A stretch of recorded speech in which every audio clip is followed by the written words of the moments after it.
윤 대통령에겐 이미 5가지 이상 탄핵 사유가 있다. 지난 12월 1일 윤석열 대통령은 일명 노란봉투법이라 불린 노동조합법 개정안에 대해 거부권을 행사했다. 양곡관리법, 간호법에 이은 세 번째 법률안 거부권 행사이다. 국민의 대의기관인 국회를 통과한 법률안이 대통령에 의해 번번이 거부되는 상황은 결코 정상적인 국정 운영 행태라 할 수 없다. 대다수 농민의 염원이었던 양곡관리법, 코로나19 위기 극복의 1등 공신 간호사들의 소원인 간호법에 이어 2천만 노동자의 헌법상 권리인 노동세권을 보장하기 위한 노조법 제2조, 제3조 개정법률안에 대한 윤 대통령의 법률안 거부권 행사는 일방적으로 기업과 사업주의 이익을 대변하기 위해 대통령의 권한을 남용한 것이다. 대통령의 거부권 행사로 국회가 노조법 개정안을 다시 통과시키기 위해서는 제적의원의 3분의 2의 찬성이 필요한데 3분의 1 이상의 국회의석을 가진 여당인 국민의힘이 반대를 하고 있어 재통과는 사실상 불가능하다. 양곡관리법, 간호법에 이어 노조법 개정안 또한 폐기 수순에 이를 것으로 보인다. 부당한 거부권, 대통령 탄핵 사유될 수 있어. 윤석열 정부 들어 우리 국민 누구나 널리 알게 된 범죄가 있다. 이름하여 직권남용죄다. 소위 정치검사에 의해 정적 제거으로 정가의 보도처럼 즐겨 사용되기도 한다는 합리적 의심이 가능한 범죄이기도 하다. 대법원 판례는 직권남용죄의 직권남용이란 공무원이 그의 일반적 권한에 속하는 사항에 관하여 그것을 불법하게 행사하는 것, 즉 형식적, 외형적으로는 직무집행으로 보이나 그 실질은 정당한 권한 이외의 행위를 하는 경우를 의미하고, 따라서 직권남용은 공무원이 그의 일반적 권한에 속하지 않는 행위를 하는 경우인 지위를 이용한 불법 행위와는 구별된다라고 하고 있다. 대법원 판례에 견주어 보면 이번 노동조합법 개정안과 같이 국회가 적법한 절차와 방법을 거쳐 통과시킨 법률안을 정당한 사유 없이 대통령이 일방적으로 거부권을 행사하는 행위는 비록 법률안 거부권이 헌법상 대통령의 권한이라 하더라도 권한 남용에 해당하여 직권남용죄로 오일될 수 있다는 가정도 가능하다. 다만 현직 대통령은 형사상 소출을 받지 않으므로 직접적 형사처벌의 대상이 될 수 없기에 대통령의 법률 위반 행위는 탄핵의 소추와 심판이라는 헌법 절차를 통해 견제될 수밖에 없다. 윤 대통령에 대한 탄핵을 추진하는 시민단체에 의하면 이미 대략 5가지의 탄핵 사유가 있다.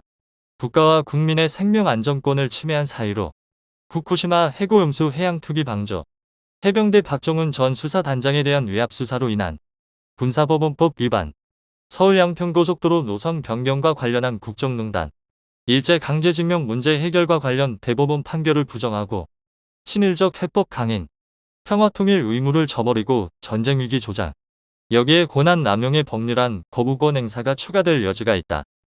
노란봉투법은 사법부의 판단 법제화하는 합리적 개정안, 노동조합법 2조, 3조 개정안은 도대체 어떤 내용이길래 대통령은 거부권을 행사했고 야당과 시민단체, 노동조합은 대통령의 거부권 행사를 비판하고 즉시 공포할 것을 요구했는지 살펴볼 필요가 있다.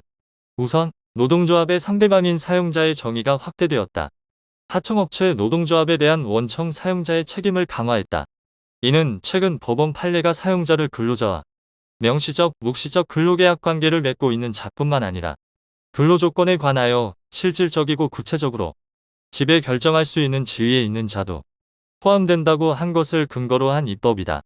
둘째, 노동세권이 헌법상 노동자의 권리이고 이 권리를 실질적으로 보장하기 위해서 노동쟁의를 근로조건의 결정에 관한 불일치에서 근로조건에 관한 불일치로 개정함으로써 이익분쟁뿐만 아니라 권리분쟁 사항도 교섭과 파업의 대상으로 할 수 있도록 하였다. 셋째, 파업과 관련하여 법원이 노동조합 및 조합원들의 공동불법 행위자 각각에게 총 손해발생액 전부를 부담시키고 있는 바, 이를 악용한 사용자는 노동조합과 조합원에 대한 막대한 금액의 손해배상 청구를 통해 노조와의 노조원 길들이기의 도구로 쓰고 있는 불이한 현실이 존재했다. 이를 개선하기 위한 목적으로 불법 파업 시 발생한 손해를 법원이 각 배상 의무자별로 각각의 귀책 사유와 기여도에 따라 개별적으로 책임 범위를 정하도록 한 것이다. 윤석열 대통령이 거부권을 행사한 이와 같은 노동조합법 개정안의 내용은 대부분 법원 판례로 인정되던 것을 법제화 측면이 큰 것으로 사법부 판단을 존중하고 있다는 측면에서 합법적이고 정당하다. 법률로 지키고자 하는 형평과 정의에 대한 거부, 윤석열 대통령은 노동조합법 개정안 제2요구서를 통해 사용자의 정의를 불명확한 개념으로 확대하는 것은 산업 현장의 혼란을 초래할 뿐만 아니라 재형법 정주의에도 위반되고 노동쟁의 대상 확대로 사법적 해결보다는 파업 등 실력 행사를 통한 문제 해결 시도가 증가하여 국민 불평과 국가 경제에 어려움을 불러올 것이며 노동조합의 손해배상 책임만 부진 정연대 책임의 예외를 인정하는 것은 형평과 정의에 반하기 때문에 거부권을 행사한다고 밝혔다. 그러나 노동조합 법 개정안에 대한 국회 법사위 전문위원 검토 보고서를 보면 법원 행정처는 사용자의 범위 또는 노동쟁의의 대상을 어디까지 인정할 것인지 여부는 노동조합법의 입법 목적, 노사관계에 미치는 영향 등을 고려하여 입법 정책적으로 결정할 사항으로 보인다는 의견을 제출한 것을 알 수 있다. 재형법 정주의에 어긋난다는 윤 대통령의 거부 사유를 법원은 애초부터 인정하고 있지 않을 뿐만 아니라 사용자의 범위, 노동쟁의의 대상을 정하는 것은 본질적으로 국회의 권한임을 명확히 하고 있다. 또한 법원 행정처는 법원이 각 손해의 배상 의무자별로 귀책 사유와 기여도에 따라 개별적으로 책임 범위를 정하도록 하는 내용은 부진 정연대 책임을 부정하여 근로자 개인에게 과다한 배상 책임이 부과되는 것을 막고자 하는 취지로 입법 취지에 공감할 수 있으며 입법 정책적으로 결정할 사항이라는 입장을 명확히 했다. 법원이 윤 대통령이 거부권 사유로 밝힌 형평과 정의에 반하기 때문이라는 주장을 정면으로 면박하고 있음을 알 수 있다. 노동조합의 손해배상 책임과 관련 부진 정연대 책임을 부정하는 취지의 입법에 대해 법원이 공감한다는 의견을 제시하고 있는 근본 이유를 윤석열 정부는 새겨들어야 한다. 법원의 이러한 약자에 대한 배려야말로 진짜 형평과 정의이다. 사법부는 노동조합법 개정안과 관련 기본적인 입장이 입법 정책적으로 결정할 사항이라고 판단했다. 결국 국회가 가진 헌법이 부여한 입법권 안으로 얼마든지 개정할 수 있는 내용이라고 본 것이다. 윤 대통령이 거부권 사유로 제시한 내용이 얼마나 기업과 사용자 편향적이고 자의적인지 알 수 있는 대목이다. 윤 대통령은 양곡관리법, 간호법, 노동조합법, 방송법에 대해 거부권을 행사했다.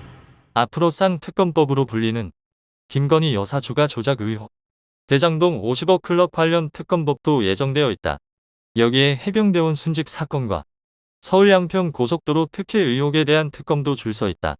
이 모든 법안에 대해 윤 대통령이 거부권을 행사할 것인지 지켜볼 일이다. 정당성 없는 법률안 거부권 행사가 계속된다면 탄핵이라는 헌법적 국민적 심판에 직면할 수 있다. 칼로 흥한 자, 칼로 망한다는 말이 있다. 윤 대통령이 감옥에 가둔 많은 사람이 직권남용죄로 처벌되었음을 성찰해 볼 필요가 있다.